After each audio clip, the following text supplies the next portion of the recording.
بسم اللہ الرحمن الرحیم۔ حضرت ابن عباس رضی اللہ تعالیٰ عنہ کا اپنے غلام کے پاؤں میں بیڑی ڈالنا۔ حضرت عبداللہ بن عباس رضی اللہ تعالیٰ عنہ کے غلام حضرت عکرمہ رحمۃ اللہ علیہ مشہور علماء میں ہیں۔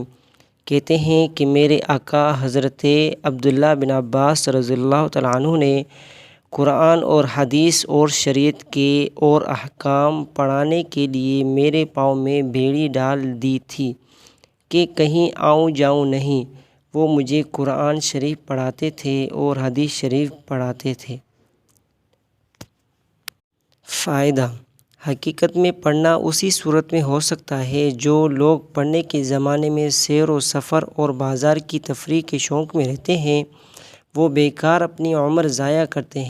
حضرت قتادہ رحمۃ اللہ علیہ کہتے ہیں کہ تمام تابعین میں سب سے زیادہ بڑے عالم 4 تھے، جن میں سے ایک حضرت عکرمہ رحمۃ اللہ علیہ ہیں۔ والسلام۔